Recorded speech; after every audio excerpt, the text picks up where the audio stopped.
ومن أحسن قولا ممن دعا إلى الله وعمل صالحا وقال إنني من المسلمين।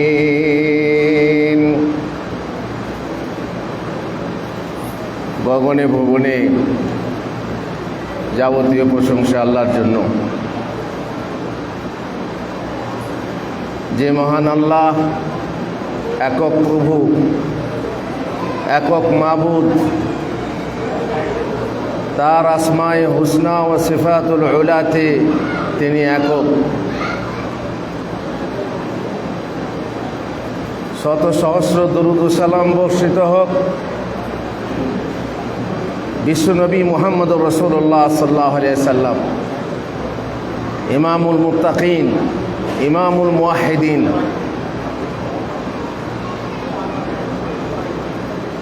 আজকের এই ইজতিমা, আজকের এই জমা হওয়া, আমরা যারা মুসলিমেও পৃথিবীতে সংখ্যালঘু,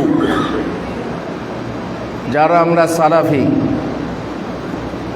যারা আমরা সালাফদের রীতিনীতি অনুযায়ী চলি, মুহাম্মদুর রাসূলুল্লাহ সাল্লাল্লাহু আলাইহি ওয়াসাল্লামের কথার উপরে কারো কথাকে প্রাধান্য দিই না,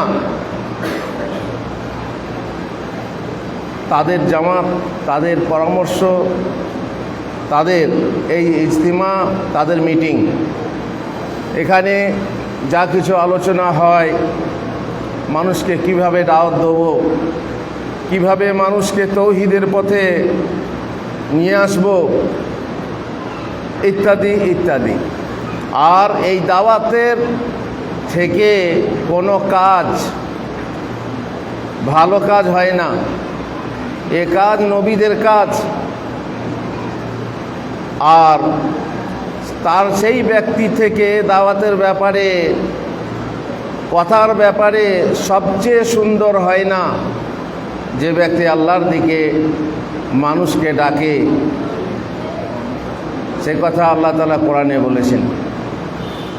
বড় দুঃখের বিষয়, আমাদের এই তৌহিদের দাওয়াত কেন অগ্রগতি পাচ্ছে না?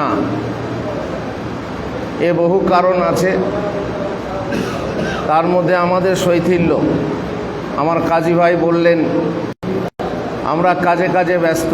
আমি দোকানদার, উনি চাষি, উনি ব্যবসায়ী, উনি চাকরিওয়ালা, ইত্যাদি ইত্যাদি। যারা অন্যান্য জামাতে কাজ করছে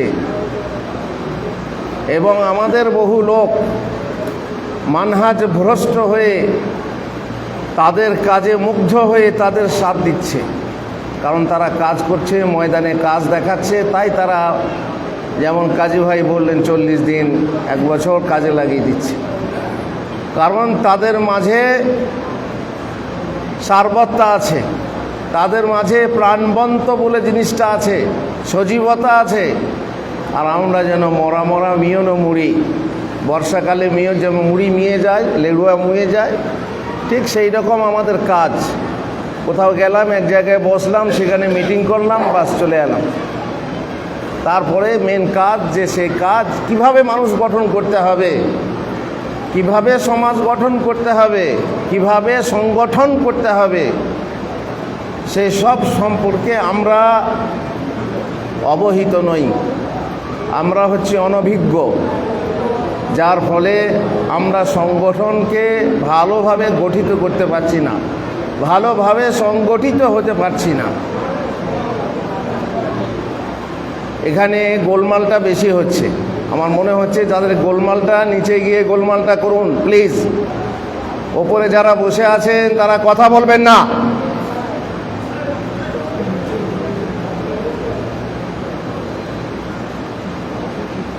দাওয়াতের যে কাজ, সেই দাওয়াতে প্রথমত ইখলাস থাকতে হবে। সেই ইখলাস বহু মানুষের ভিতরে নেই।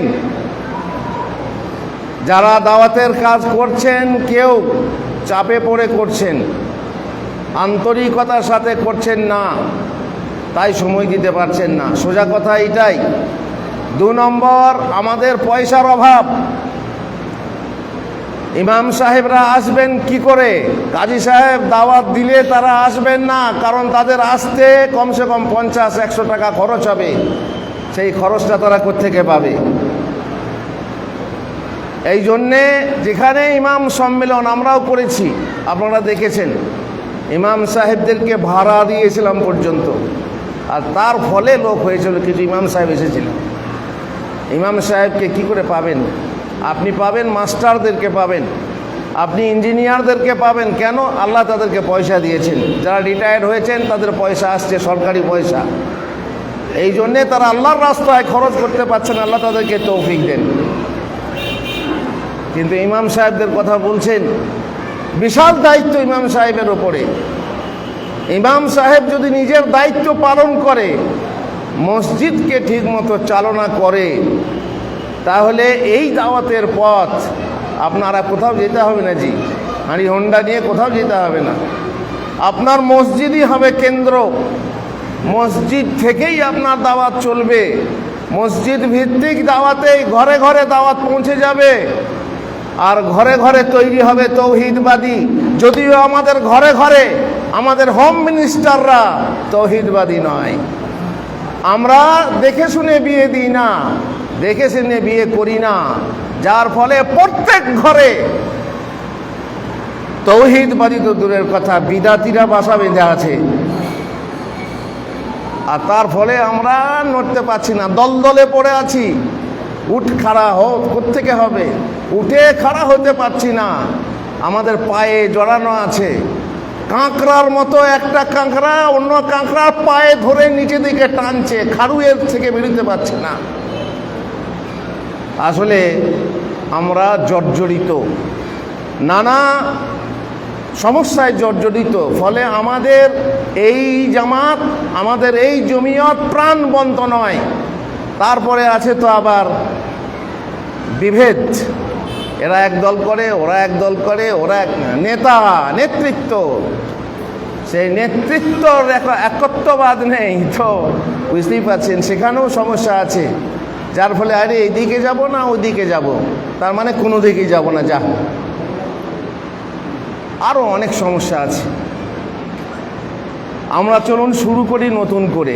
কিভাবে শুরু করবেন? আমি আজকে যে বিষয়টা বলতে চেয়েছিলাম, আমাকে আমার ভাই আমাকে যা বলতে দায়িত্ব দিয়েছেন, সেটা হচ্ছে এমন একটা প্রতিষ্ঠান, যে প্রতিষ্ঠানে কচি কাঁচাদেরকে ট্রেনিং দেওয়া হবে।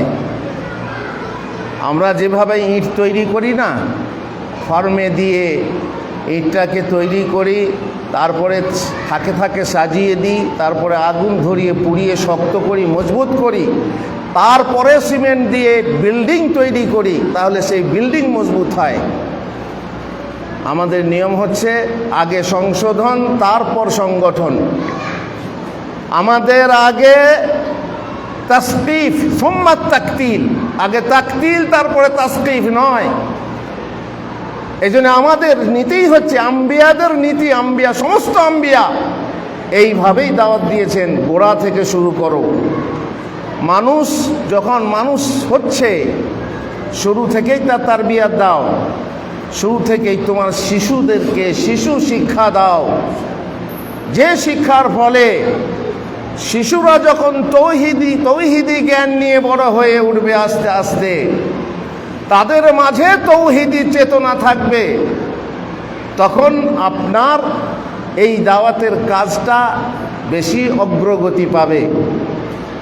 হয়তো বুঝতে পারছেন না কিভাবে হবে। আমরা যদি কচি কাঁচাদেরকে প্রথমে শিক্ষার ব্যবস্থা করে দিই, আমাদের ছোট ছোট মেয়েদেরকে যদি মসজিদমুখী করি, মক্তব যাকে বলে, মক্তবমুখী করি, ছোট ছোট বাচ্চাদেরকে মক্তবে নিয়ে এসে পড়াশোনা করাই, ইমাম সাহেবকে সেই দায়িত্ব দিয়ে শুধু আউযুবিল্লাহ বিসমিল্লাহ সূরা ফাতিহা এগুলো নয়, এগুলো তো হবেই, তার সাথে তৌহিদের দাওয়াত দিতে হবে জনাব। ছোট ছোট বাচ্চাদেরকে ছোট ছোট বেসিক যেগুলো প্রাথমিক পর্যায়ে তৌহিদ, আল্লাহ কোথায় আছেন, ছোট ছোট বাচ্চাদেরকে জিজ্ঞেস করেন আল্লাহ সম্পর্কে জানেন, আল্লাহ কাকে বলে, আল্লাহ কোথায় থাকেন, আল্লাহ কোথায় আছেন ইত্যাদি। আমি এক জায়গায় গেলাম, সেখানে প্রায় 25-30টা ছেলে মেয়ে আছে। তো আমাকে বললেন, মাদানী সাহেব দেখুন আমি কেমন পড়াই, ইমাম সাহেব মানুষ ভালো পড়ান, বলে পরীক্ষা নেবো, বলছে হ্যাঁ পরীক্ষা নেন। তারপর বললাম, আমার মাইক ছিল, মাইকে সেখানে কেরাত পড়ালাম, কেরাত মাশাআল্লাহ ভালো, কেরাতে জেহেন ভালো। গজল পড়ালাম, গজলের জেহেন ভালো। বেশ ইমাম সাহেব আপনার ছেলে মেয়েদের কাছে একটা পরীক্ষা নিই। আরে তোরা আল্লাহকে চিনিস? বলছে হ্যাঁ চিনি। সব ছোট ছোট ছেলে মেয়ে। আল্লাহকে চিনিস? কার জন্যে নামাজ পড়ি? আল্লাহর জন্যে। কোরবানি কার জন্য করি? আল্লাহর জন্যে। রোজা কার জন্য রাখি? আল্লাহর জন্যে। সেই আল্লাহ কোথায় আছেন বলতে পারবি? চুপ হয়ে গেছে, আর বলতে পারে না।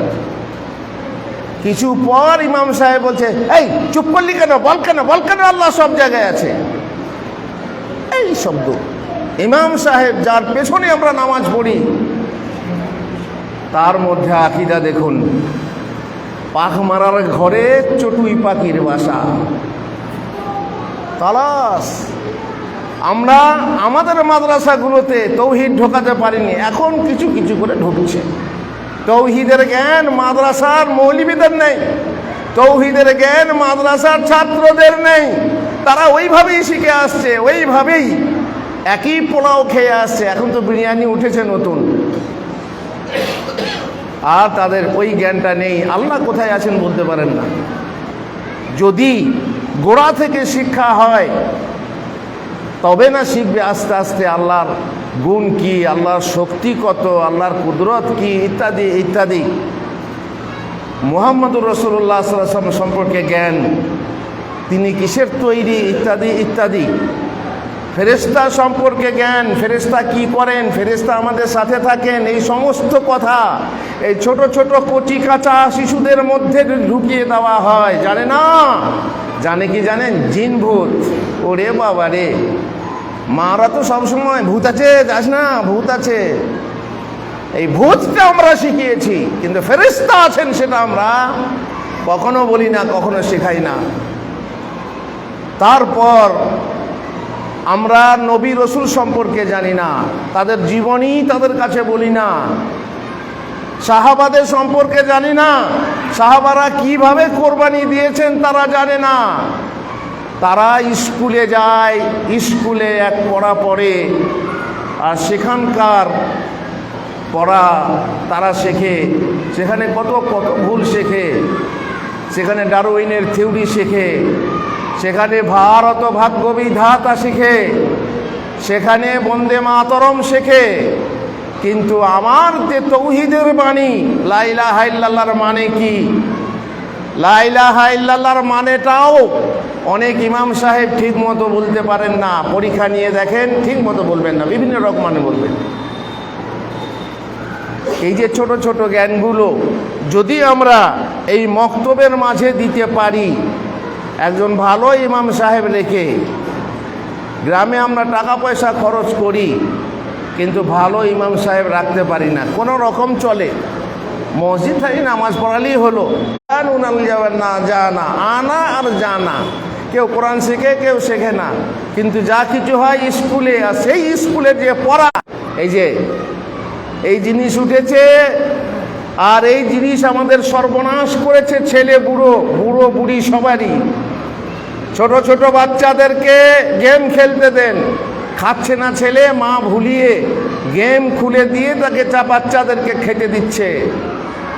ফলে ছেলে আমার ভুলে কত খেলামো হুঁশ নেই, পেট ফুলে মোটা হয়ে গেছে, তাও চালিয়ে যাচ্ছে। কেন? সে মত্ত আছে এই মোবাইলে।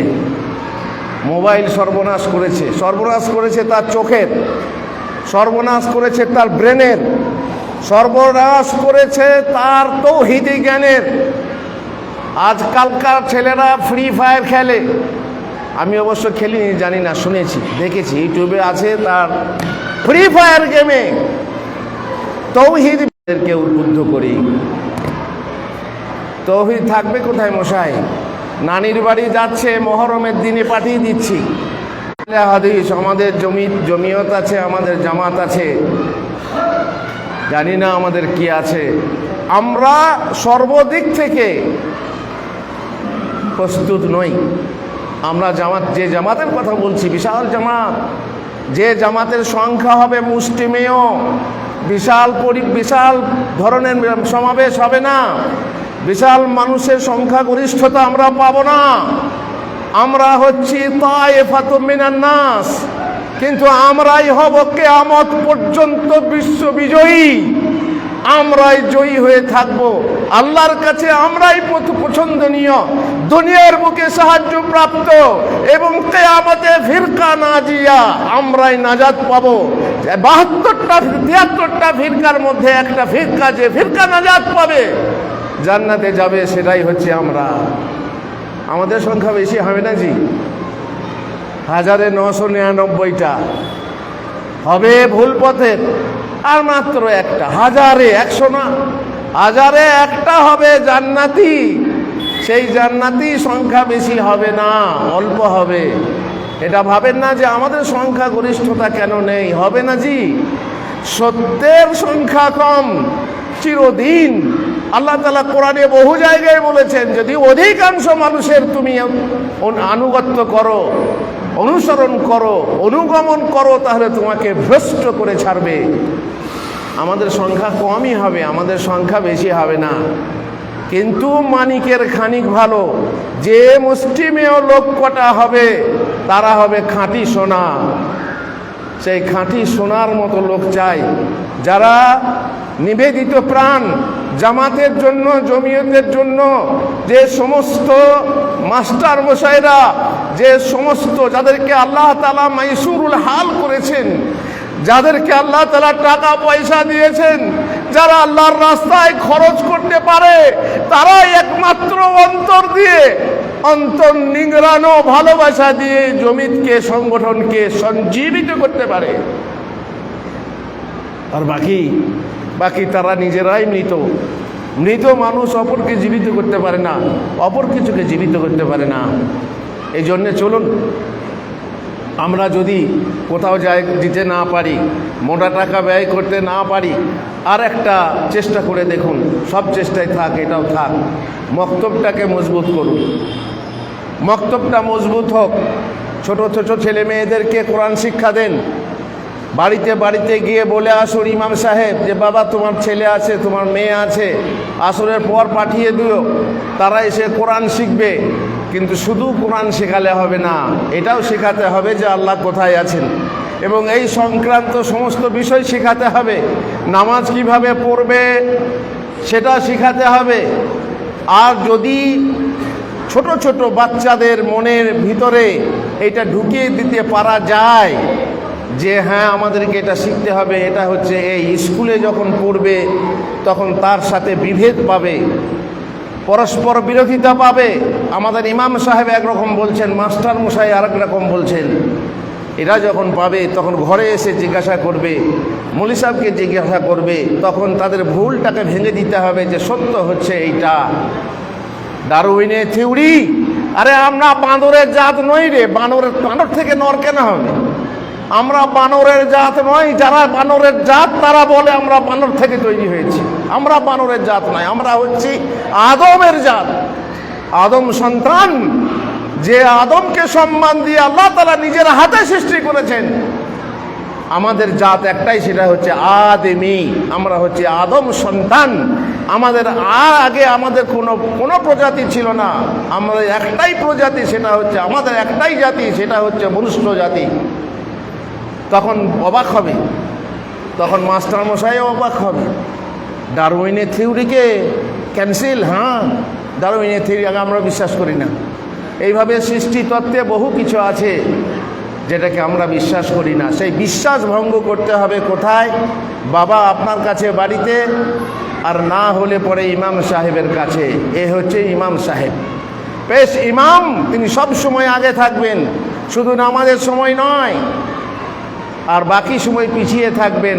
আমরা যারা জামাতের লোক ইমাম সাহেবকে ব্যবহার করি, আমরা ইমাম সাহেবের কাছে শিক্ষা না নিয়ে আমরা আমাদের মতো ইমাম সাহেবকে চালাই, ফলে ইমাম সাহেবও সাহস পান না যে তিনি জামাতকে প্রতিষ্ঠিত করবেন, তিনি জামাতকে তৈরি করবেন তৌহিদের ওপরে, তৌহিদের দাওয়াতের ওপরে, সেটাও তার পক্ষে সম্ভব হয়ে ওঠে না। বহু আছে, বহু কথা আছে। তাহলে আপনারা শুরু করুন এই জিনিস থেকে, মক্তব থেকে, যে মক্তব মাদ্রাসা দিনের আপনার দিন রাখার স্বার্থে, মুসলিমদের আইডেন্টিটি বহাল রাখার স্বার্থে, নানা জাতি নানা মত নানা পথের মাঝে বিলীয়মান ইসলামী ব্যক্তিত্বকে বাঁচিয়ে, সমাজকে বাঁচিয়ে সাম্রাজ্যবাদ ও আগ্রাসন ইত্যাদি বিজাতীয় কৃষ্টি কালচারের চাপে থেকে যে আমরা মিয়ে গেছি, আমরা চাপা পড়ে গেছি, সেটাকে প্রাণবন্ত করতে ছোট ছোট ছেলেদেরকে শিক্ষা দেওয়ার চেষ্টা করুন। দাওয়াতের একটা বড় পথ হচ্ছে মসজিদ। সেই মসজিদে যখন ছেলেরা শিক্ষা পাবে এবং বুড়োরা শিক্ষা পাবে তালিমের মাধ্যমে, প্রত্যেক দিন এশার পর তালিমের ব্যবস্থা করেন, আর আসরের পর ছেলে মেয়েদের শিক্ষার ব্যবস্থা করেন, তাহলে দেখবেন আলেম না থাকলে আলেম তৈরি করতে হবে, আলেম তৈরি করতে হবে, জমিয়ত জামাত করতে হবে ঠিকই, কিন্তু আলেম না তৈরি করলে রাস্তা পাবেন কোত্থেকে? জমিয়ত জামাতের মাধ্যমে আপনি ফতোয়া পাবেন না, জমিয়ত জামাতের মাধ্যমে রাস্তার পথ কীভাবে কি বলে চলার পথ আপনি পাবেন না। আলেম তৈরি করতে হবে, আর সেই আলেম তৈরি করার একটা পথ হচ্ছে মক্তব আর মসজিদ। আপনারা নিশ্চয়ই জানেন, যদি মানুষের নাক না থাকতো মানুষে গু খেত, আর সমাজে যদি আলেম না থাকতো তাহলে মানুষ আজ কি করতো নিশ্চয়ই আপনারা জানেন। সৎ পথ পেত না, ভালো মন্দ চিনত না, হালাল হারাম চিনত না, ইত্যাদি ইত্যাদি। সুতরাং এই মক্তব হচ্ছে আলেম তৈরির শুরুর কারখানা। আলেম যদি কারখানা আছে মাদ্রাসা, তার শুরু হচ্ছে প্রাথমিক হাসপাতাল যাকে বলা হয়, এই হচ্ছে মক্তব, মসজিদ ভিত্তিক মক্তব। এই মক্তবকে প্রাণবন্ত করতে হবে। রাসূলুল্লাহ সাল্লাল্লাহু আলাইহি ওয়াসাল্লাম হাদিসে বলেছেন, ইন্নাল্লাহা লা ইয়াকবিদুল ইলমা ইনতিজাআন ইয়ানতাজিউহু মিনাল ইবাদ ولكن يقبض العلم بقبض العلماء أو يقبض العلم بقبض العلماء حتى إذا لم يبقى عالما اتخذ الناس رؤساء جهالا فسئلوا فأفتوا بغير علم فضلوا وأضلوا। জমিয়ত করেন, সংগঠন করেন, সবই ঠিক আছে। একাকী দাওয়াত দেওয়ার থেকে সংগঠিতভাবে দাওয়াত দেওয়ার বেশি শক্তি আছে, বেশি ফজিলত আছে, বেশি মর্যাদা আছে। কিন্তু যদি ইলম না থাকে আপনি দাওয়াতটা দেবেন কিসের ভিত্তিতে আপনি দাওয়াত দেবেন? আল্লাহ তাআলা ইলম তুলে নেবেন না, বরং ওলামা তুলে নিয়ে ইলম তুলে নেবেন। শেষকালে লোকেরা জাহেলদেরকে ফতোয়া জিজ্ঞেস করবে, জাহেলদেরকে নেতা বানাবে, ফলে তাদের কাছে জিজ্ঞাসা করবে ফতোয়া, আর তারা তখন বিনা ইলমে ফতোয়া দেবে। ফাদাল্লু ওয়া আদাল্লু, নিজেরা ভ্রষ্ট হবে এবং মানুষকে ভ্রষ্ট করবে। পৃথিবী আবাদ রাখার ব্যবস্থা, যতদিন মসজিদ মক্তব মাদ্রাসা থাকবে ততদিন পৃথিবীতে মুসলমান থাকবে। আর যদি এই তিনটে জিনিসের মধ্যে আস্তে আস্তে বিলীন হতে লাগে, তাহলে মুসলমান আস্তে আস্তে বিলীন হয়ে যাবে। কিন্তু পৃথিবী যখন মুসলমান বিলীন হয়ে যাবে, তখন পৃথিবীও বিলীন হয়ে যাবে, পৃথিবী ধ্বংস হয়ে যাবে। যতদিন একটা মানুষ থাকবে লা ইলাহা ইল্লাল্লাহ জানবে, ততদিন পৃথিবী থাকবে। আর যখনই মানুষ একেবারে লা ইলাহা ইল্লাল্লাহকে মুছে দেবে, কেউ বলতে পারবে না, কেউ জানবে না, কেউ জানবে না, আর আল্লাহর ইবাদত করবে না, তখন আর পৃথিবীর দরকার নেই, তখন পৃথিবী ধ্বংস হয়ে যাবে। যেহেতু হাদিসে আছে লা তাকুমুস সাআহ হাত্তা লা ইউকালু ফিল আরদি আল্লাহ আল্লাহ, ওলামারা বলছেন লা ইলাহা ইল্লাল্লাহ। কিয়ামত ততদিন হবে না যতদিন একটা লোক থাকবে যে বলবে লা ইলাহা ইল্লাল্লাহ। এই জন্যই দরকার আছে মসজিদের, দরকার আছে মক্তবের, দরকার আছে মাদ্রাসার। আর আমাদেরকে ধ্বংস করার কথা ভাবছে যারা, তাদের কথা বলছেন? ভাবতে দেন। আমাদেরকে ধ্বংস করার আগে সে বাবুরা আগে ধ্বংস হবে। যখন কাক গাছের বকডালে বসে কা কা করে, শিয়ালের হিংসা হয়। শিয়াল বলে, আল্লাহ একটা আকাশ তুলতুল বান দেয়, এ কাক কোথায় কা কা করতে পায় দেখব। শিয়াল বলছে কাকের জন্য যে আকাশ তুলতুল বান এলে গাছটাও ডুবে যাবে, কাকও ডুবে যাবে। আরে শিয়াল পণ্ডিত, আর তুই কোথায় থাকবি? তুই কাকটাকে ডুবানোর চেষ্টা করছিস, আর তুই কোথায় থাকবি বল? মুসলমানদেরকে যদি ধ্বংস করতে চাস, মুসলমানদেরকে ধ্বংস করার সাথে সাথে তোরা কোথায় থাকবি? দুনিয়ায় শেষ হয়ে যাবে, আল্লাহর হাতে ফানা হয়ে যাবে, সব বাবুরা শেষ হয়ে যাবে। সুতরাং চিন্তা নেই, ইসলাম থাকবে কিয়ামত পর্যন্ত, যতদিন দুনিয়া আছে ততদিন থাকবে। আর তার জন্য আমাদেরকে রাখতে হবে মসজিদ, মক্তব, মাদ্রাসা। পাপের পথ বন্ধ করার জন্য মক্তব, মাদ্রাসা চাই। মাদ্রাসার ছাত্রদের মধ্যে অপরাধ বিরল, এটা আমরা নিশ্চিত জানি, যদিও অপরাধ আছে। আদব ও সুন্দর চরিত্র শিক্ষার জন্য মক্তব, মাদ্রাসা চাই। ইঞ্জিনিয়ারিং শিক্ষাতে, বিজ্ঞান শিক্ষাতে কোনো ভালো অভ্যেস তৈরি করার মতো, আদব শিক্ষা করার মতো কোনো জ্ঞান নেই। বরং যে জ্ঞান আদবের আছে, যে জ্ঞান সুচরিত্রতা তৈরি করার আছে, সেটা হচ্ছে কোরআন ও হাদিসে। রাসূলুল্লাহ সাল্লাল্লাহু আলাইহি ওয়াসাল্লাম কানা খুলুকুহুল কোরআন, সব থেকে শ্রেষ্ঠ চরিত্রবান ব্যক্তি, সৃষ্টির সেরা নবী মুহাম্মদুর রাসূলুল্লাহ সাল্লাল্লাহু আলাইহি ওয়াসাল্লাম, তার চরিত্র ছিল কোরআন। কোরআন যদি শিক্ষা না হয়, হাদিস যদি শিক্ষা না হয়, তাহলে সুন্দর চরিত্রর শিক্ষা এই পৃথিবী থেকে মুছে যাবে। মাদ্রাসার মাধ্যমে মহান আল্লাহ কোরআনের হেফাজত করবেন আর নবীর সুন্নাত হেফাজত করবেন। সেই হেফাজত যতদিন থাকবে, শেষকালে কিয়ামতের আগে আপনি কোরআন খুলে দেখবেন কোরআনের পাতা সাদা পড়ে আছে, আয়াত আর নেই, সেদিনও আসছে। সুতরাং মক্তব, মাদ্রাসার জীবন বাঁচায়। মাদ্রাসাকে আপনার পথই হচ্ছে ইমাম সাহেব এমনভাবে পড়াবেন মক্তবের ছাত্রছাত্রীকে যে তাদেরই মাঝে একটা উৎসুক তৈরি হবে, তাদের মাঝে একটা আশা তৈরি হবে, তাদের মাঝেই একটা মানে কি বলে উদ্বুদ্ধ হবে যে আমি মাদ্রাসায় যাব, মাদ্রাসায় পড়ব। কারণ মাদ্রাসা, আমার কথা বলি, আমি প্রথমেই মক্তবে পড়ে মাদ্রাসার পড়ার পথ দেখেছিলাম। সেখানে মক্তবে পড়তে পড়তে আমাকে এক মাস্টার মশাই এলে বসে বলছেন, যারা ছেলে ভালো কোরআন পড়ছে মাদ্রাসায় পড়বে না। আমি তখন মাদ্রাসা জানিই না। মাস্টার মশাই এলে বসে বলছেন, মাস্টার মশাই যে এই ছেলে পড়বে না, কার ছেলে? তো বলছে অমুকের ছেলে, জানি না, বলে দেখব। তারপরে বলে দেখলে বাবা রাজি হয়েছিল বলে আমি মাদ্রাসার মুখ দেখতে পেয়েছিলাম মক্তবে পড়তে পড়তে। সেখানে উর্দু পড়া শুরু করেছিলাম, আরবি পড়া হয়েছে, উর্দু পড়া শিখছিলাম। এখান থেকেই আমি মাদ্রাসার মুখ পেয়েছি। অতএব এমন ছাত্র তৈরি হবে, এমন ছাত্রী তৈরি হবে এই মক্তব থেকে, যে তারা মাদ্রাসায় যেতে কি হবে, উদ্বুদ্ধ হবে, তারা উৎসাহ পাবে এখান থেকে ইমাম সাহেবের মাধ্যমে। বেশ, মক্তব, মাদ্রাসা আমাদেরকে যদিও বড় আলেম না করে, তবুও তো অন্তত পক্ষে কিছু শিক্ষা পাবে, কিছু শিক্ষা পাবে। যে শিক্ষার মাধ্যমে সে যদি ইঞ্জিনিয়ার হয়, ডাক্তার হয়, টিচার হয়, অধ্যাপক হয়, তার ইসলামের জ্ঞানটা যদি, বেসিক জ্ঞানটা, প্রাথমিক পর্যায়ের জ্ঞানটা থাকে, তাহলে এটা নিশ্চয়ই জানেন যে এটা কাজে দেবে। আমাদের এক বক্তা সাহেব ছিলেন, তিনি এখন মারা গেছেন। তিনি বলতেন, সকালবেলায় যদি মূলো খাওয়ানো হয় বা নিজে খান, তারপরে সারাদিন বিরিয়ানি, পোলাও যা খাবেন খান, তবুও ঢেকার উঠলে সেই সকালের মূলো ঢেকার উঠবে।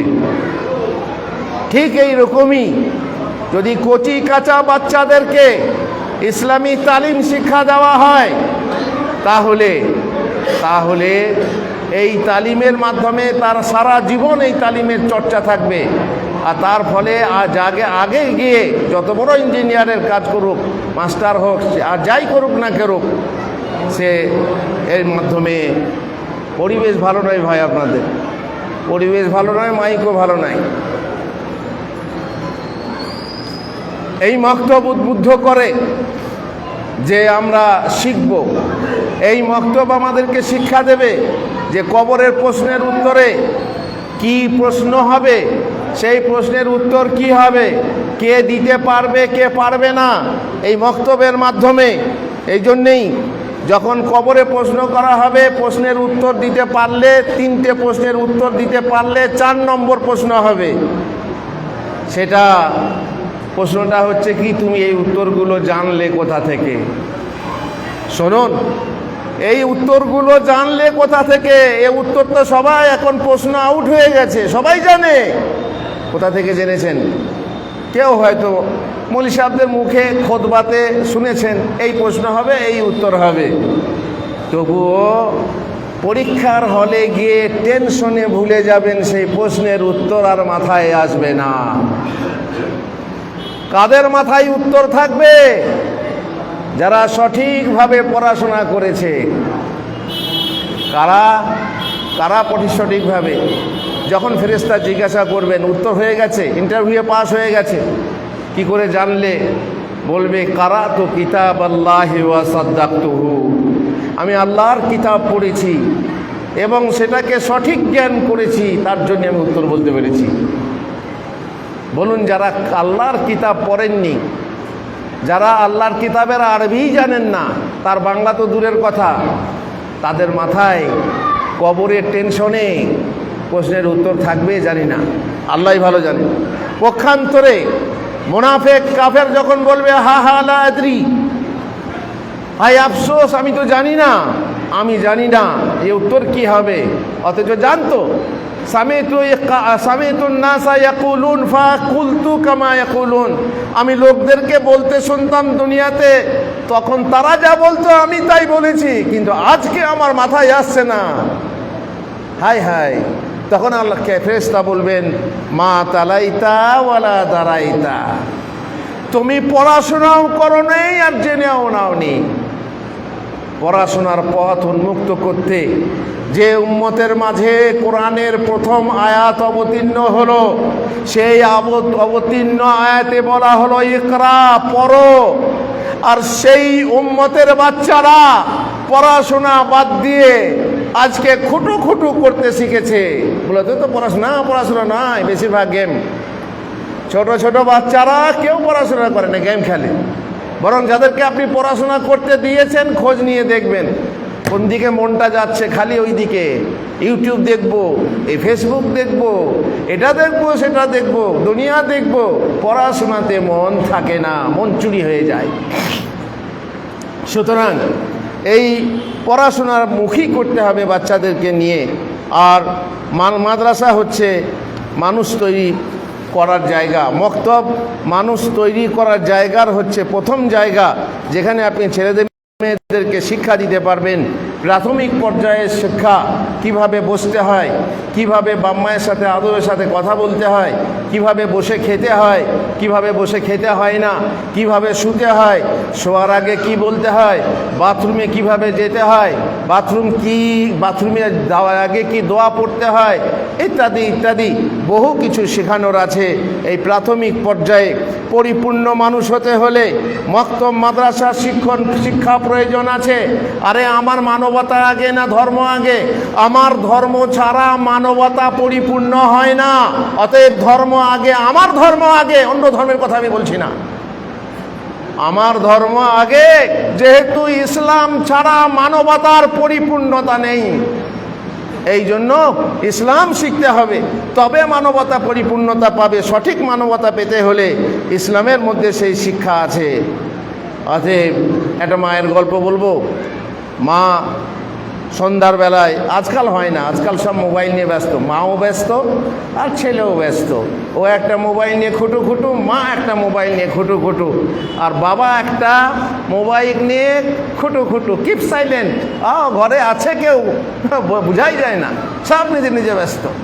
আগে গল্প হতো, তো সেই গল্পে ছেলে মাকে বলছে, মা গো, আমি বড় হয়ে কি হব?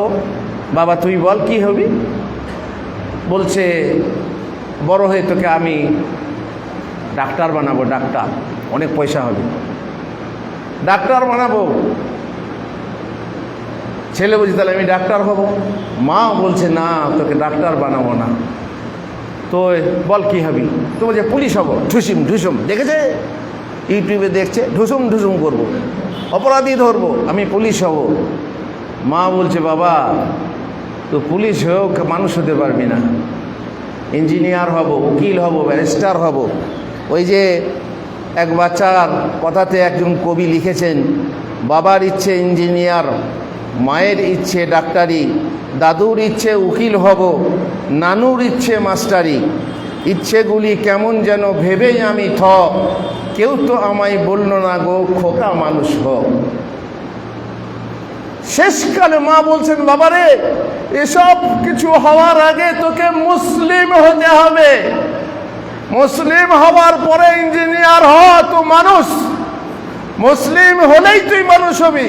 মুসলিম হওয়ার পরে যদি তুই অধ্যাপক হস, মুসলিম হওয়ার পরে যদি তুই ডাক্তার হস, তাহলে ডাক্তারে চিটিংবাজি করবি না, ডাক্তারে ভেজাল ওষুধ দিবি না, ডাক্তারে ফালতু আর প্লাম্বার, ডাক্তার হয়ে প্লাম্বার হবি না, ইত্যাদি ইত্যাদি। পুলিশ হলে ঘুষ খাবি না। আগে মুসলিম হ, মানুষের মতো মানুষ হ, আর মানুষের মতো মানুষ মানেই হচ্ছে মুসলিম। এই মায়ের পরামর্শ ছিল ছেলের জন্য, বাবা আগে তুই মানুষ হ, আর মানুষ হতে যাও, মক্তবে পাঠাও, মক্তবে আস্তে আস্তে পাঠাও, সে কোরআন পড়তে শিখুক।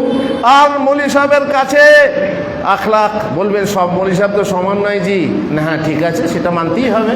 প্রত্যেক কুলের কুলাঙ্গার তো আছেই, প্রত্যেক কুলের কুলাঙ্গার আছে। তো আমাদের আলেমদের মাঝেও কু আলেম আছে, ওলামা সু আছে, তেমনি ইমাম সাহেবদের মাঝে আইম্মায়ে সু আছে, যে ছেলেদেরকে শিক্ষা দেওয়ার বাদ দিয়ে ছেলেদেরকে ভুল পথে চালানো আছে। কিন্তু সেটা আপনাকে চোখ কান খোলা রাখতে হবে, যে আমার ছেলে মেয়ে পরীক্ষা নেন বাড়িতে, যে আরে আজকে মৌলী সাহেব কী শিখালো। আপনি পরীক্ষা নেবেন এবং সেই পথটাকে ওই যে বলে ব্যাড টাচিং আর গুড টাচিং, মেয়েরা পড়তে আসে, ব্যাড টাচিং আর গুড টাচিংয়ের ব্যাপারে অনেকের অভিযোগ থাকে। সেটাও আপনার দায়িত্ব যে মৌলী সাহেবের কাছে যে আমার মেয়েটা পড়তে যাচ্ছে তার কোনো অসুবিধা হচ্ছে কি না, টাচিংয়ের কোনো সমস্যা আছে কি না, টাচ করতে দিতে পারবি না, তাকে শেখাতে হবে, বাড়িতে শিখিয়ে পাঠাতে হবে যে তুই সেখানে গিয়ে কিভাবে থাকবি, তোর গায়ে যেন কেউ হাত না দেয়, ইত্যাদি ইত্যাদি। সুতরাং জেনারেল যারা পড়ছেন মাদ্রাসায় তারা পড়ান না, মাদ্রাসায় যারা সভাপতি সেক্রেটারি তারা মাদ্রাসায় ছেলে দেন না, শিক্ষকরা মাদ্রাসার শিক্ষকরাই নিজের ছেলে মাদ্রাসায় পড়ান না, কারণ মাদ্রাসায় ভবিষ্যৎ নেই। আমাদের আজ দুনিয়া এসে গেছে আগে। কি করে পাবেন আপনি জামাত জমিয়ত করতে, আপনি পাবেন কি করে? আমাদেরকে দুনিয়া যে আগে থেকে টাকা টাকা আর টাকা আগে থেকে হাত দিচ্ছে, মরণের আগে পর্যন্ত টাকার পেয়াস আর মরে না। সুতরাং পাবেন কোথায়? ওই যে মাদ্রাসায় ভবিষ্যৎ নেই, তখন মাদ্রাসায় পড়লে, পড়াশোনা করলে, আলেম হলে, হাফেজ হলে টাকা আসবে না। অচল অচল অধম যারা, তারাই মাদ্রাসায় যাচ্ছে। যা তুই পড়বে না, যা তুই মাদ্রাসায় যা, কোনো রকম করে খাবি।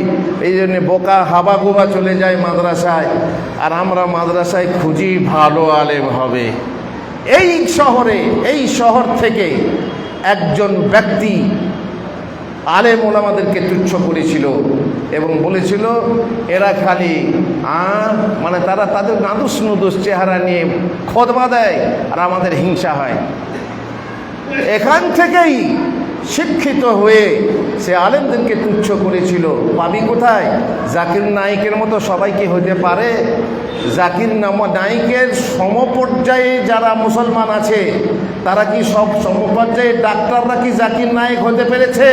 আরে এটা একটা প্রতিভা, এটা একটা আল্লাহর খাস দান, এইটা শিক্ষার মধ্যে আসে না। আব্দুল হামিদ এতগুলো বই লিখেছে, হাফেজ সাহেব বলছিলেন এতগুলো বই লিখেছে, আরে এটা একটা খাস দান। সবাই ওইটুকু পড়লেই, আমি স্কুলে মাত্র ক্লাস 8 পর্যন্ত পড়েছি, ক্লাস 8, তারপরে মাদ্রাসায় গেছি। তারপরেও আমার বাংলা পড়াশুনে, বাংলা শুনে, বাংলা লেখা দেখে অনেকে ভাবে যে আমি অনেক উচ্চশিক্ষিত। না না না না না, এগুলো হচ্ছে আল্লাহর খাস দান, এগুলো দেখলে হবে না, স্বাভাবিকভাবে যেটা আছে সেটা দেখো। সুতরাং ছেলেদের, আমরা ছেলেরা যাদের গবেট মার্কা তাদেরকে মাদ্রাসায় পাঠাচ্ছি, আর সেখানে আমরা ভালো আলেম, বড় আলেম, জাকির নাইকের মতো আলেম, জাকির নাইকের মতো মানে কি বলে প্রতিভাবান যে আমরা পাবো, সেটা আশা করলে হবে না। মাদ্রাসা কারখানা, সোনা তৈরি করার কারখানা। আলেম হবে বা বড় আলেম হবে তা নয়, তবুও দুজনকে পাওয়ার জন্য 200 জন আমাকে পড়াতে হবে। ওই দুজনেরই মাঝে বাগান লাগিয়েছি, দেখার মতো ফুল সব হয় না। बड़ी मुश्किल से होता है चमन में दीदा হবার পয়দা। দর্শনীয় ফুল খুব মুশকিলে দেখা যায়, বছরে একটা কি দুটো হয়ে থাকে। সবাই হবে তা হবে না, সুতরাং পড়াতে হবে। যদিও প্রতিভাবান না হতে পারে, তবুও সামান্য তার যদি জ্ঞান চর্চা থাকে, তবুও সে কমসে কম নৈতিকতা তার বহাল থাকবে, সুচরিত্রতা বহাল থাকবে। সে খারাপ পথে যাবে না, অপরাধের পথে যাবে না, নোংরামির পথে যাবে না, ইত্যাদি ইত্যাদি। সুতরাং ভাইরা আমার, ছেলে মেয়েদেরকে মাদ্রাসা বা কি বলে আপনার মক্তবমুখী করুন। আর মাদ্রাসায় যদি কেউ, আরও অনেক রকমের অভিযোগ আছে, কেউ বলে মাদ্রাসায় পরিচ্ছন্নতা নেই, ওখানে নোংরা, আমার ছেলেকে নোংরামিতে দেবো কেন? ভুল কথা। আপনি আপনার ছেলেকে পরিচ্ছন্ন রাখতে চাইলে, আপনার ছেলে চাইলে আপনি রাখতে পারবেন। আর আলেম না করতে চেয়ে, আলেম করতে চায় না বলেই তারা ছেলেদেরকে মিশনে পড়াচ্ছে। হ্যাঁ, কিছু শিখবে, দিন নামাজটা তো কমসে কম শিখবে। দেখো অমুক মিশনে দেখো নামাজ পড়ে, নামাজটাই তো শেষ কথা নয়। নামাজ বড় ইবাদত মানি, কিন্তু নামাজটাই তো শেষ কথা নয়। আর এছাড়া যে আরও কিছু শিখতে হবে। তালাবুল ইলমে ফারিজাতুন আলা কুল্লি মুসলিম। প্রত্যেক মুসলমানের জন্য ইলম শিক্ষা করা ফরজ। কিসের? নামাজ শিক্ষা নাকি শুধু রোজা শিক্ষা? ইসলাম শিক্ষা ফরজ। ইসলামের বহু কিছু শেখার আছে, নীতি নৈতিকতা বহুত কিছু আছে, সব কিছু শিখতে হবে। এই যা দরকার আছে তোমার জীবনে শিখতে হবে কমসে কম, তাহলে তোমার কি হবে? সেই ইলম শিক্ষার ফরজটা আদায় হবে। কিন্তু সমস্যা হচ্ছে আমরা ওটা দেখি না। আমাদের আসলে আমাদের কি বলে, যা বলি আমার বলে না, যাতে মাতাল তালে ঠিক, যাতে মাতাল তালে ঠিক। আমার সঙ্গে তালটা হচ্ছে টাকা কোথায় হবে। ছেলে কোনো রকম নামাজ রোজা করবে আর টাকা উপার্জন করতে পারবে, ছেলেকে আমরা সেইখানেই পড়াবো। যেখানে ভবিষ্যৎ নষ্ট হবে, ছেলেকে নষ্ট করব না। কেউ বলছে ভাত মারার দল, এইখানকার এই লোকই আমার কাজী ভাইয়ের পাশে থেকে তারা আলেমের বিরুদ্ধে তারা বই লিখেছিল, কথা বলেছিল, সেটা বড় দুঃখের বিষয়। তাছাড়া হলো শোনা হচ্ছে যে যদি মাদ্রাসার আলেমদের মধ্যে ভালো আলেম নাও হয়, যদি কেউ দু একটা খারাপ হয়ে যায়, এটা স্বাভাবিক বলেছিলাম, সেই খারাপ হওয়ার ফলে আপনি গোটা আলেম সমাজকে দায়ী করবেন, সেটাও ঠিক না। মাদ্রাসাতে সন্ত্রাসী তৈরি হয়, হতে পারে দু একজন সন্ত্রাসী মাদ্রাসা থেকে হতে পারে, কিন্তু আপনি খেয়াল করে দেখবেন অধিকাংশ সন্ত্রাসী মাদ্রাসা পড়ুয়া নয়। তারা অন্য জায়গায় পড়েছে, অন্য শিক্ষায় শিক্ষিত উদ্বুদ্ধ হয়ে তারা সন্ত্রাসী হয়েছে, জিহাদি হয়েছে। আর যারা জেহাদের মানে জানে না, জেহাদের শর্তাবলী জানে না, কিভাবে জেহাদ করতে হয় জানে না, বাস মনে আপনার আবেগ এসেছে, আবেগের বসে সে চলে গেছে জেহাদ করতে। মাদ্রাসা হলো মৌলবাদীদের একটা ব্যবসা, পেট চালাবার বুদ্ধি, জাকাত খাওয়ার বুদ্ধি ইত্যাদি ইত্যাদি। তারা নানা রকম অভিযোগ করে মাদ্রাসায় পড়াতে চায় না। এইভাবে মাদ্রাসা মক্তব পড়িয়ে লাভ কি? লোকেরা চাঁদে যাচ্ছে, লোকেরা অনেক অগ্রসর হচ্ছে। বিশ্ব যখন এগিয়ে চলেছে, তখনও আমরা বসে বিবি তালাকের ফতোয়া খুঁজেছি ফেকা বা হাদিস চষে। তো আমরা কি করব? ফেকা হাদিস চষে না চষে তালাকের ফতোয়া বাদ দিয়ে আমরা বসে থাকব? কবি অনেকে চাঁদে গেছে, তো আপনি গেলেন না কেন? ওটা তো আমার কাজ নয় চাঁদে যাওয়া, আমার কাজ হচ্ছে কবিতা লেখা। তাহলে আমরা আলেম হয়ে চাঁদে যাব, লোকে যাচ্ছে, তো আমরা কি করব? একজন এসে বুখারী পড়াচ্ছে, মাদ্রাসায় বুখারী পড়াচ্ছেন এক মৌলী সাহেব। একজন এসে দাঁড়িয়ে বলছে, মৌলী সাহেব এইসব ভণ্ডামি করে লাভ কি? বুখারী ফোখারি পড়িয়ে কোনো লাভ? মরণের পর যদি দেখেন এসব কিছুই না, খালি মাটি হয়ে গেছেন, কোনো জীবনই নেই, তাহলে আপনার কি হবে? এত সব তো বরবাদ যাবে। এত জামাত জমিয়ত মসজিদ মাকতাব এসব করে লাভ কি? তো বলছে, দেখুন মশাই, আপনি ঠিক বলেছেন, মাস্টার মশাই হোক আর যাই হোক, তো আপনি ঠিকই বলেছেন।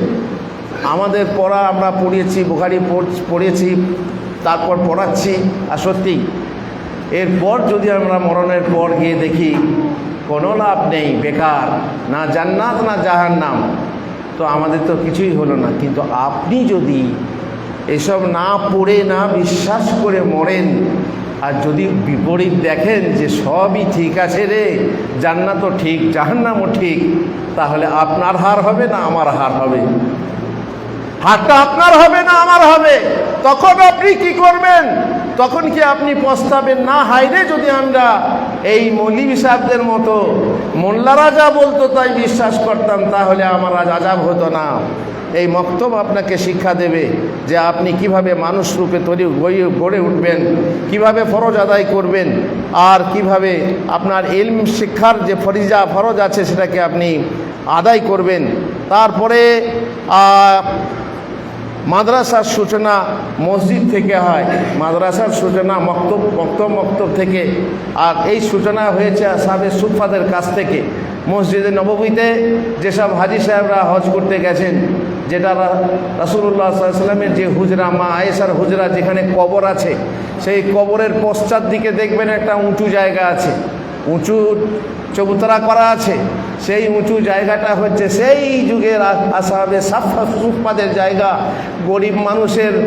গরিব মানুষরা তারা এসে রাসূলুল্লাহ সাল্লাল্লাহু আলাইহি ওয়াসাল্লামের কাছে খেয়ে না খেয়ে পেট ভাতে রাসূলের দরবারে পড়ে থেকে শিক্ষা নিতেন। আর সেখান থেকে শিক্ষা চর্চা শুরু হয়েছে মসজিদ থেকে, আর সেখান থেকে মক্তব রূপে চলছে, আর সেই মক্তব থেকেই মাদ্রাসা তৈরি হয়েছে।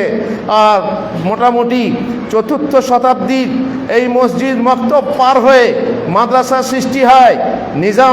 নিজামুল মুলক নামে এক বাদশাহ 455 হিজরিতে বাগদাদ, নিশাপুর, এইসব ৫ম শতাব্দীতে এখানে মাদ্রাসা তৈরি করা হয়, নিজামি মাদ্রাসা, যাকে আমরা দারসে নিজামি বলি। তারপরে হাই মাদ্রাসা, এ মাদ্রাসা, ও মাদ্রাসা হয়েছে।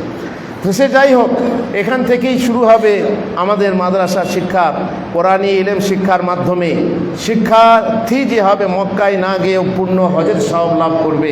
কেন আপনার ছেলে মক্তবে আসবে? আপনি কেন মসজিদে শিখতে আসবেন? কয়েকটা হাদিস শুনে নেন। রাসূলুল্লাহ সাল্লাল্লাহু আলাইহি ওয়াসাল্লাম বলছেন, মান গাদা ইলাল মসজিদ লা ইউরিদু ইল্লা ইয়াতাআল্লামা খায়রান আও ইয়াআল্লিমাহু। যে মসজিদে আসবে বা আপনার ছেলেকে আপনি মসজিদে পাঠাবেন, সে কি জন্য আসবে? সে কোনো মঙ্গল শিখবে অথবা শিক্ষা দেবে, ইসলাম শিখবে অথবা শিক্ষা দেবে, কোরআন শিখবে অথবা শিক্ষা দেবে। তাহলে কানা লাহু কাআজরি হাজ্জিন তাম্মান হাজ্জাতুহু। যে সে হজ নয়, পরিপূর্ণ হজ, কবুল হজ আল্লাহর কাছে এই মসজিদে এসে শিক্ষা নেওয়ার জন্য আপনি সব পেয়ে যাবেন। হাদিস, কোরআনী ইলম শিক্ষার মাধ্যমে একজন শিক্ষার্থী আল্লাহর পথে জিহাদকারীর মর্যাদা পায়, সব পায়। রাসূলুল্লাহ সাল্লাল্লাহু আলাইহি ওয়াসাল্লাম বলছেন, মান জাআ মসজিদি হাযা সুম্মা ইয়াতি লাম ইয়াতি ইল্লা লিখাইরিন ইয়াতাআল্লামুহু আও ইউআল্লিমুহু।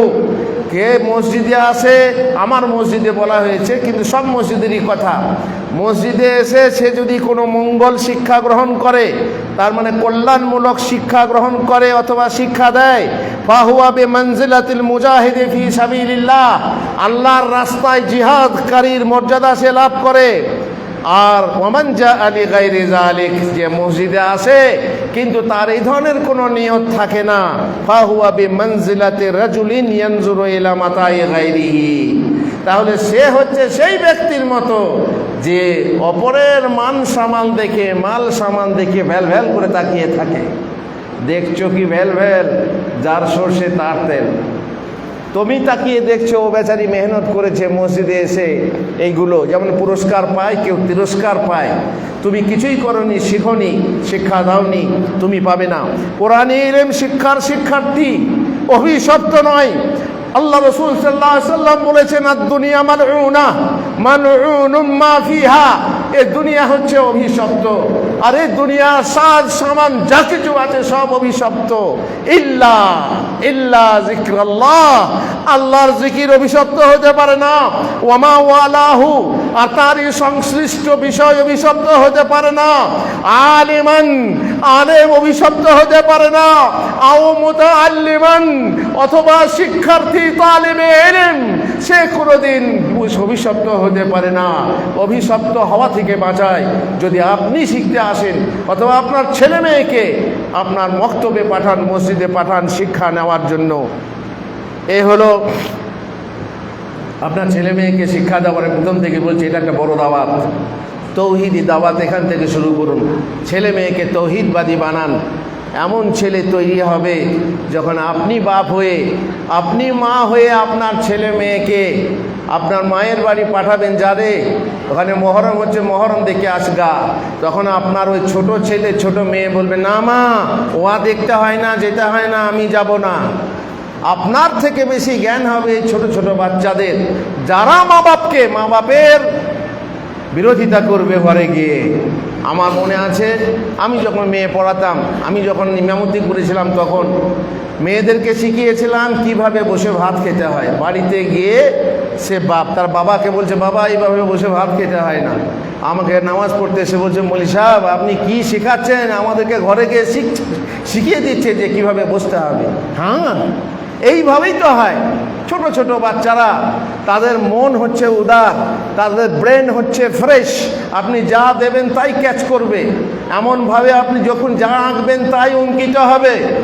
বাকি আমাদের মতো বুড়োদের মাথা ইংগেজ হয়ে গেছে। বুড়োদের মাথা চট করে গ্রহণ করবে না, তারা হক চট করে গ্রহণ করবে না, তারা সুন্দর চট করে গ্রহণ করবে না, কারণ মন হয়ে গেছে অনুদার। সেখানে তাদের মনের ভিতরে এমন পলি পড়ে গেছে, এমনভাবে পলি পড়ে গেছে যে সেখানে কারেন্টও চলবে না, এমন অবস্থা হয়ে গেছে।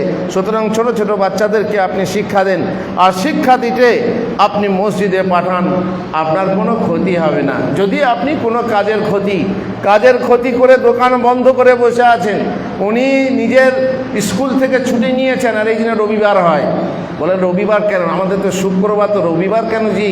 বলে খ্রিস্টানদের ছুটির দিন রবিবার।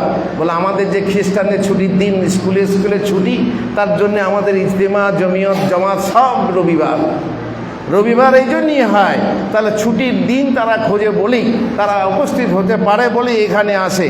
সুতরাং আপনি যদি আপনার ছেলেকে কাজ কামাই করে, কোনো একটা কাজ কামাই করে, হয় সকালে না হয় বিকালে যদি মসজিদে পাঠান, মক্তবে পাঠান, আর শিক্ষা গ্রহণ করে, তাহলে আপনার মাঝে বরকত হবে। কিভাবে বরকত হবে?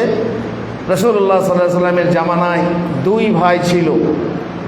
দুই ভাইয়ের মধ্যে এক ভাই শিল্পের কাজ করত, আর একটা ভাই তাকে সেই কাজে সহযোগিতা করত না। ওই ভাই এসে রসুলের দরবারে অভিযোগ জানালো যে, ইয়া রাসূলুল্লাহ, আমি শিল্পের কাজ করি, আমাদের রুজি রুটি এখান থেকেই হয়, আমার ভাই আমাকে কাজে সহযোগিতা করে না, আপনার দরবারে এসে বসে থাকে। ওই যে বলে না ধর্মের সার, বলে ধর্মের সার, ধর্মের জায়গায় গিয়ে বসে থাকলে ধর্মের সার হয় না রে, সার তো তুই নিজে। সে ইলম চর্চা করছে, সেখানে গিয়ে কিছু শিখছে। তখন রাসূলুল্লাহ সাল্লাল্লাহু আলাইহি ওয়াসাল্লাম বললেন, তুমি ওকে কিছু বলো না, লাআল্লাকা তুরযাকু বিহি, সম্ভবত ও এখানে এসে ইলম চর্চা করছে বলে এই ওসিলায় তুমি খেতে পাচ্ছ, তুমি রুজি পাচ্ছ। সুতরাং আপনার ছেলেকে মাদ্রাসায় দেন, মক্তব দেন, সময় নষ্ট করেন, তাতে আপনার কাজে বরকত হবে।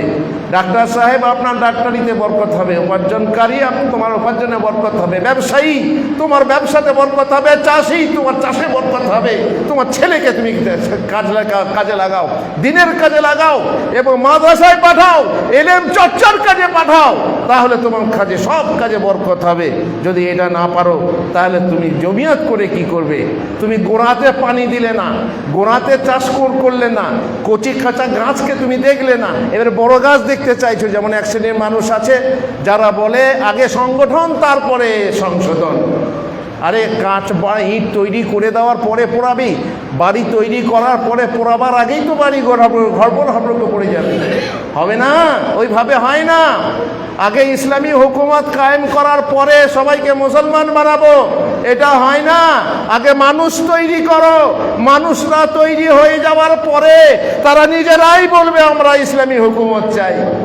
এ নয় যে তুমি ভোটের মাধ্যমে আসবে, যেন তেন প্রকারণ চেয়ারে এসে বসে তুমি ছড়ি ঘুরিয়ে বলে দেবে তোমাদেরকে এই করতে হবে সেই করতে হবে।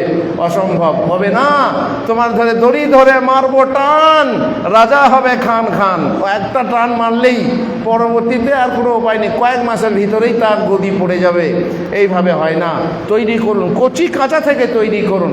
তাদেরকে মক্তবে পাঠিয়ে, মাদ্রাসায় পাঠিয়ে শক্ত বানান, তাহলে ইনশাআল্লাহ।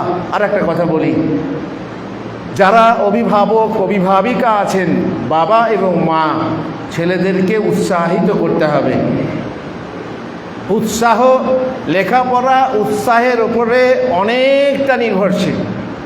একটা পত্রিকায় প্রতিযোগিতা বেরিয়েছিল, সেখানে প্রশ্ন ছিল যে আমাদের লেখাপড়া, বাচ্চাদের লেখাপড়া কিসের উপরে নির্ভরশীল। অনেকে অনেক কিছু লিখেছিল, পরিবেশ, সুন্দর পরিবেশ, টাকা পয়সা, অমক তমক তমক। কিন্তু ফার্স্ট হয়েছিল সেই লোকটা, যে লোকটা লিখেছিল উৎসাহ দান।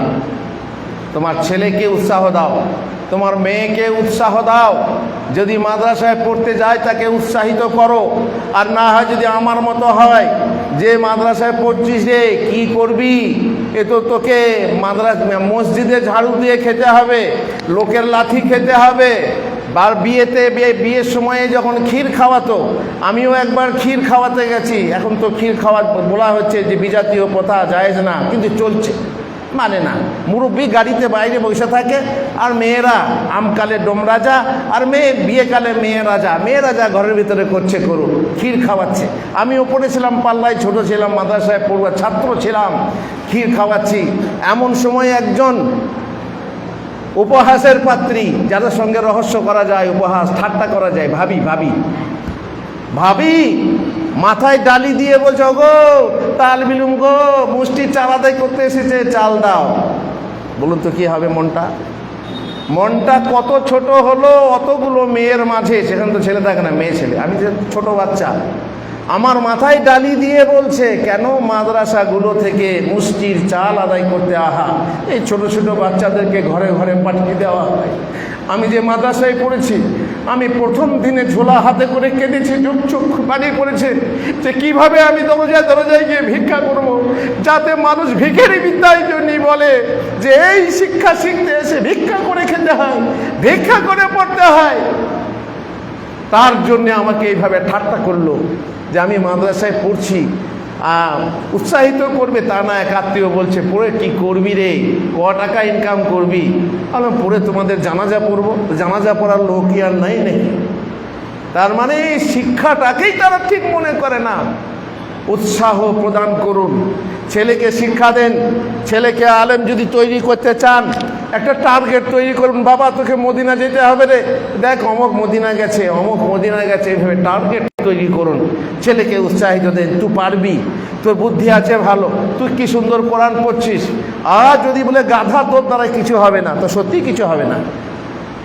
ছেলেকে উৎসাহিত করুন, পড়াশোনা আসুক, বক্তব্যে আসুক, পড়ুক। কোনো একটা অসুবিধা হয়েছে, মৌলী সাহেব হয়তো এক আঘাত মেরেছে, এক ছড়ি লাগিয়েছে, দেখাচ্ছে, বলছে মৌলী সাহেব আমাকে মারলো, তাহলে যেতে হবে না, তোকে মারছে, যেতে হবে না। না, উৎসাহিত করো যে মেরেছে, কী হবে বাবা, তুমি ভুল করেছো, মেরেছে, বেশ আর মারবে না, আমি বলে দেবো, যাও।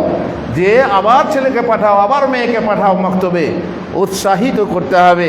আর শেষ কথা বলে দিচ্ছি, ওমর ইবনে আব্দুল আজিজ থেকে বর্ণিত, তিনি বলেছেন, ইনিস্তাতা ফাকুন আলিমান, তুমি যদি পারো তাহলে তুমি আলেম হও। আর যদি ফাইল্লাম তাস্তাতি ফাকুন মুতাআল্লিমান, আর যদি তুমি আলেম হতে না পারো তাহলে তুমি মুতাআল্লিম হও, তুমি শিক্ষার্থী হও, তালিবে ইলম হও। ওয়া ইল্লাম তাস্তাতি ফাহিব্বাহুম, তুমি যদি তাও না পারো, মাদ্রাসায় গিয়ে শিক্ষা গ্রহণ করতে না পারো, মসজিদে এসে শিখতে না পারো, তাহলে তাদেরকে ভালোবাসো, তাদেরকে অপমান করো না, তাদেরকে লাঞ্ছনা গঞ্জনা করো না। কি মৌলী সাহেব এখানটা বালি কেন? তো বলছে তাহলে কোন রকম থেকে গেছে। বলে কি মশাই, বসেই তো থাকেন, এখানে মসজিদটা ঝাড়ু আবার পরিষ্কার করে রাখতে পারছেন না, না বসে বসে ভাত মারছেন? আহা হা, আপনি পার্টি করেন বলে, আপনার হাতে প্রশাসন আছে বলে আপনার এত বড় গরম যে আপনি একজন আলেমকে, যার পেছনে নামাজ পড়ছেন, তাকে আপনি অপমান করবেন। আলেমের সম্মান রাখতে জানে না, যে সমাজ আলেমের সম্মান রাখতে জানে না, সেই সমাজ কিভাবে উন্নতি হয়, উন্নতির আশা করতে পারে?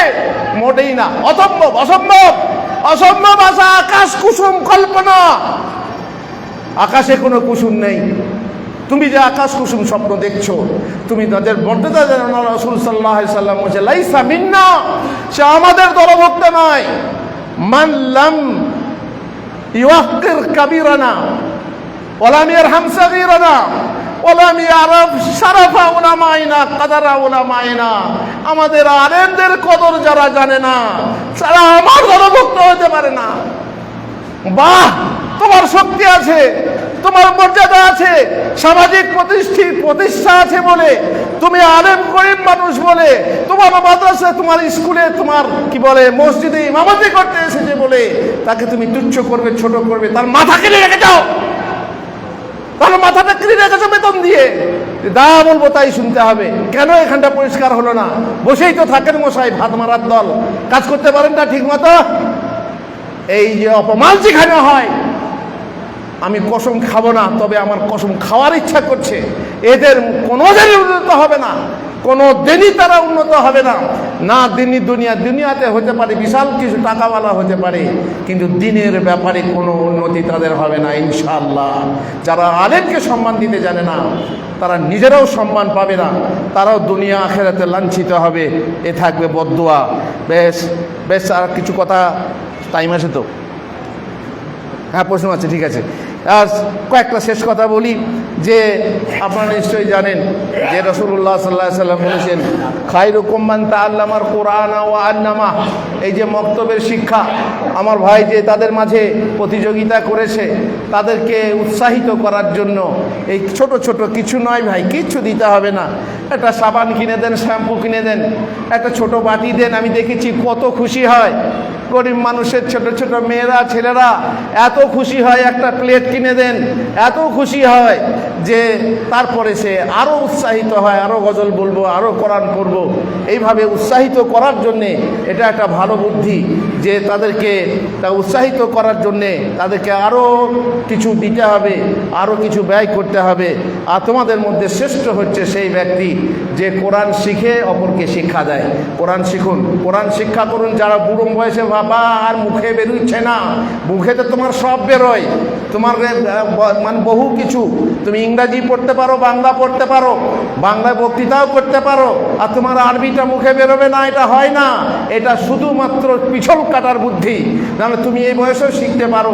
তুমি বলবে মুখে বেরোচ্ছে না, না বেরুক তবুও তুমি শিক্ষা করো, না বেরোলে তোমার ডবল স্বভাব হবে, আর যার বেরোচ্ছে তার একটা স্বভাব হবে। সুতরাং তুমি কোরআন শিক্ষা করো, তুমি হবে শ্রেষ্ঠ, তুমি হবে মানুষদের শ্রেষ্ঠ। কোরআন আমাদের হৃদয়ের বসন্ত, কোরআন আমাদের হৃদয়াত, কোরআন হচ্ছে আমাদের পথ, কোরআন হচ্ছে আমাদের নীতি নৈতিকতা, কোরআন হচ্ছে আমাদের সংবিধান, কোরআন হচ্ছে আমাদের সংগ্রাম। এই কোরআনকে ধরে রাখার জন্য মুসলমানরা চাইছে যে তোমাদেরকে কোরআন থেকে সরিয়ে দিতে পারলেই যথেষ্ট।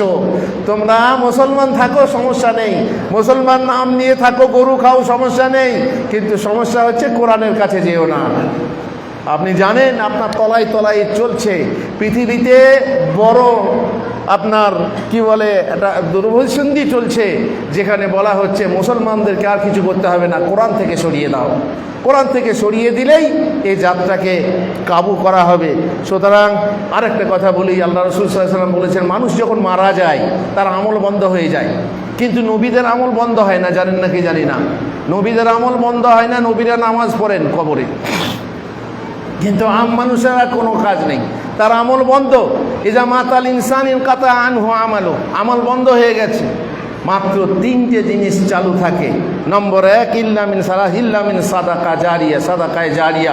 একটা মসজিদ করে দিয়েছে, একটা মাদ্রাসা করে দিয়েছে, মক্তব করে দিয়েছে, হাসপাতাল করে দিয়েছে, কল করে দিয়েছে, কুয়ো করে দিয়েছে। এই সওয়াবটা জারি থাকবে যতদিন পর্যন্ত সেখানে লোকে উপকৃত হবে, ততদিন পর্যন্ত তা জারি থাকবে। আও ইলমিন ইনতাফাউ বিহি, এমন ইলম সে ছেড়ে যাবে যে পরবর্তী প্রজন্মের পর প্রজন্মের সবাই তারা এই ইলম দিয়ে উপকৃত হবে। একটা বই ছেপেছো, বই লিখতে হবে না, তুমি একটা বই ছেপে দাও, যে লিখেছে সে পাবে, যে ছেপেছে সেও পাবে। যতদিন বইটা থাকবে পড়ে মানুষ হেদায়েত পাবে, তোমারও একটা স্বভাব হবে। আর ওয়ালাদিন সালিহিন ইয়াদউ লাহু, একটা নেক সন্তান ছেড়ে যাও, যে ছেলে তোমার জন্য দোয়া করবে কবরে, রব্বির হামহুমা কামা রব্বায়ানি সাগীরা বলে দোয়া করবে। এইরকম সন্তান ছেড়ে যাও। সন্তান যদি ছেড়ে যেতে পারো, তাহলে আমাকে মক্তবে মাঝে পড়াতে হবে, ছেলেদেরকে, ছেলে মেয়েদেরকে পড়াতে হবে, যাতে করে তারা দোয়াটা শিখে, মা বাবের জন্য দোয়া করে। কবরে থাকলে, কবরে যখন থাকবে, যখন একটা জান্নাতের স্তরে থাকবে, তখন তার থেকে ভালো স্তরে একদিন যাবে। তখন ফেরেশতাকে জিজ্ঞেস করবে সেই মানুষ যে হ্যাঁ গো ফেরেশতা, আজকে যেন আরও উন্নত আমি পেয়েছি, এক ক্লাস থেকে আর আপার ক্লাসে উঠে এলাম, এটা কিসের জন্য হলো? তখন ফেরেশতা বলবেন বেইস্তেগফারে ওয়ালাদিকা লাক, আপনার ছেলে বা তোমার ছেলে তোমার জন্য আজকে ক্ষমা প্রার্থনা করেছে, তার জন্য তুমি আজকে জান্নাতের উচ্চ স্তরে গেছো। ছেলে, এই ছেলে এবং মেয়ে তোমাকে উঁচু জায়গায় নিয়ে যেতে পারে। এই ছেলে মেয়ে তোমাকে জান্নাত জাহান্নাম সব কিছুই করাতে পারে। ছেলেকে মানুষের মতো মানুষ করো, আর মানুষের মতো মানুষ হবে সেই যে পরিপূর্ণ মুসলিম হবে এবং আলেম হবে, আর ভালো ভালো আলেম হবে, পরহেজগার আলেম হবে, আমলদার আমল হবে, দায়ী আমল। আপনাদেরকে বলছি, মায়েরা আমার, তোমরা তোমাদের ছোট ছোট ছেলে মেয়েদেরকে মুক্তমুখী করো। আসরের নামাজের সময়ে, আসরের নামাজের পর পড়ানো হয় না, কখন পড়ানো হয়? আসরের নামাজের সময় আজান হলেই তাদেরকে একটু জামা পরিয়ে দাও, তাদেরকে একটু কাপড় পরিয়ে দাও। আর ছোট ছোট মেয়েদেরকে এখন থেকেই মাথার পর্দা ব্যবহার করতে শেখাও, আর তাদেরকে মক্তবে পাঠিয়ে দাও যেন কোরআন শিক্ষা করে। তুমি শিখেছো বা না শিখেছো, তোমার হয়ে তোমার মেয়ে শিখবে, তোমার ছেলে শিক্ষা করবে, আর তার জন্য তোমার মর্যাদা বৃদ্ধি হবে। এই ছেলেদেরকে মক্তবমুখী করো। হয়তোবা আল্লাহ তাআলা এই মক্তবের মাধ্যমে মাদ্রাসায় পাঠাবে, হয়তোবা সেই মাদ্রাসার মাধ্যমে মদিনায় পাঠাবে। তোমার বুক বড় হবে, তোমার মুখ উজ্জ্বল হবে। তুমি তোমার কিয়ামতের দিনে তুমি এমন হুল্লা পাবে, এমন পোশাক পাবে যে অসংখ্য মানুষের মাঝে তুমি গর্ব করবে তোমার সন্তানের জন্য। সেই সন্তানকে তুমি উঁচু করো।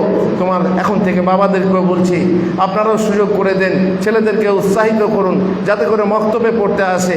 মক্তবে ইমাম সাহেবকেও বলছি, আপনি একটু কষ্ট করেন, আল্লাহর ওয়াস্তে কষ্ট করেন, যতই আপনাকে খাটতে হয়। এসার পরে এখানে ব্যবস্থা আছে, বড়দেরকেও পড়ানো হয়। বড় হলেও সে তো সেই প্রথম শিক্ষা কোরআন শিখবে, তখন সেও হবে সেই তাই। অতএব সেও শিখতে আসুক। বড় হয়েও যখন আপনি কোরআন শিখতে জানেন না, কোরআন পড়তে জানেন না, তখন এসার পরে এসে আপনি ইমাম সাহেবের কাছে কোরআন শিক্ষা করুন। ইনশাআল্লাহ আপনি কোরআন পড়তে পারলে আপনি একটা একটা করে গোটা কোরআন খতম করতে পারবেন। আপনারও অনেক সওয়াব হবে। একটা হরফ যদি আপনি পাঠ করেন, একটা হরফের বিনিময়ে আপনাকে 10টা নেকি দেওয়া হবে। একটা হরফ, আলিফ লাম মিম, কতগুলো নেকি হয়ে গেল? 30টা নেকি হয়ে গেল। এই কোরআন যদি শিখতে পারেন, কোরআন শিখে যখন আপনি আউযুবিল্লাহি মিনাশ শাইতানির রাজিম বিসমিল্লাহির রহমানির রহিম আলিফ লাম মিম পড়লে একবারে 30টা নেকি হয়ে গেল। এরপর সূরা বাকারা পড়ো, আরো পড়ো, যত পড়বে তত তোমার নেকি হবে। বলবো অত নেকি কি হবে? হ্যাঁ, কি হবে বুঝবে কিয়ামতের দিনে। এখন তো বোঝো না, এখন পেঁয়াজ লাগেনি। যেদিনে পেঁয়াজ লাগে, যেদিনে পেঁয়াজ লাগবে সেই দিনে বুঝবে পানির কি মূল্য। তখন মনে হবে হায় রে, আরো বেশি করে পানি কেন সাথে আনিনি। তখন মনে হবে হায় রে, আরো বেশি কেন নেকি সাথে আনিনি। অতএব নেকি করুন আর আপনার ছেলে মায়ের মাধ্যমে আপনার মর্যাদা বর্ধন করুন। আল্লাহ আমাদেরকে তৌফিক দেন। এই হচ্ছে একটা দাওয়াতের পথ, যে দাওয়াতের পথ থেকে বহু মানুষ গাফেল হয়ে আছে। তারা মনে করছে খালি বড় বড় মানুষদেরকে নিয়ে সংগঠন করলেই সব ঠিক হয়ে যাবে। না গোলাম হোসেন, নিজে থেকে শুরু করো আর গোড়া থেকে মজবুত করো, আর গোড়া থেকে উপর পর্যন্ত মজবুত করো। তাহলে তোমার সংগঠন বড়, আর তাহলে তোমার আরও কিছু সংগঠন হবে। আর না হয়তো বুঝতেই পারছো, ডিগবাজি মারবে। যত বিল্ডিং করবে কাঁচা কাঁচা ইট দিয়ে, পাকাপোক্ত হবে না, তখন বিল্ডিং আপনি মুখ পড়ে যাবে হুড়মুড়িয়ে। আল্লাহ আমাদেরকে তৌফিক দেন। আল্লাহুম্মা আমিন। আল্লাহ গো, যা কিছু শুনলাম তা